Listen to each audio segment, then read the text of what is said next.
you mentioned about the community, so then you can actually as well jump into Codu and explain how what is Codu and what you guys do, like, and where to find you guys as well, for these people to listen to actually join the community if they looking forward to join one.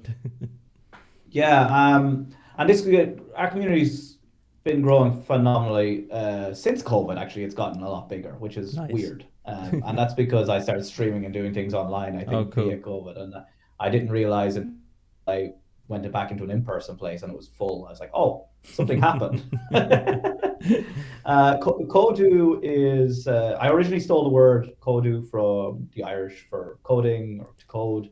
I Hmm. seen it on like computer science uh, exam thing, CO fada, DU fada. All right. I thought two accents was cruel, so I left it with one accent. Okay. That's the history, the background of it. Codu is a community for developers, first and number one, a place that adult peers can help each other. I purposely want to make it a place for adults and that to learn together because I often see a lot of these communities by trying to include kids and everything else as Mm. well. It can be a little bit harder and uh, just not as open and transparent with a lot of the conversations and Yeah. difficulties that are going on with professional careers and things. So our goal is to really create a space like Coder Dojo for adults. Okay. I Um, see what I mean. that's the no, that's it, to put it succinctly. That's exactly what I'm trying to build. How we're getting there is we have our online community. That's our Discord. Anyone can join into that. If you just go to codu.co, you will sign up there. You'll get an email link or an email with a link sent out to you to join in.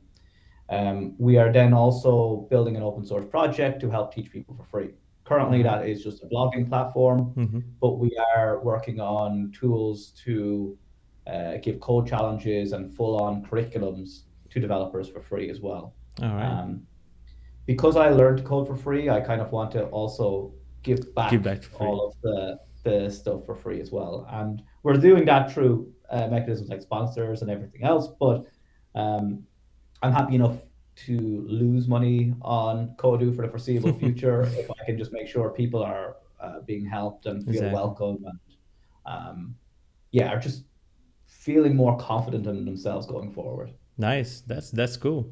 And yeah, so that's one thing that I'd be interested to see on Kodu. And I don't know if you guys do this already, but one of the things I would like to see is like dojos.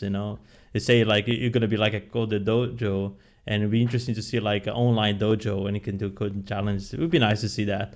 And I hope you guys building that. I don't know if you guys building at the moment, but I think that's a nice add-on to the community, I think, and I think it improves as well a sense of networking too.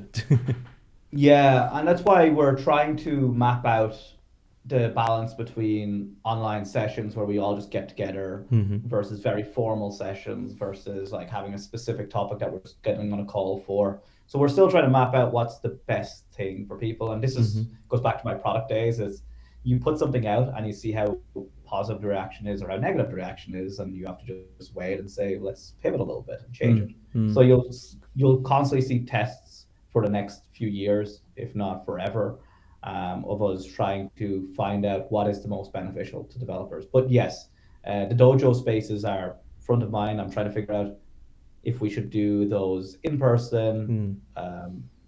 I think yes is what's going to be the answer to that. We're going to do them in person, but also then have online sessions as well that will help.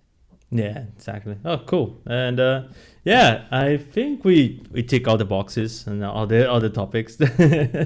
But then I remember one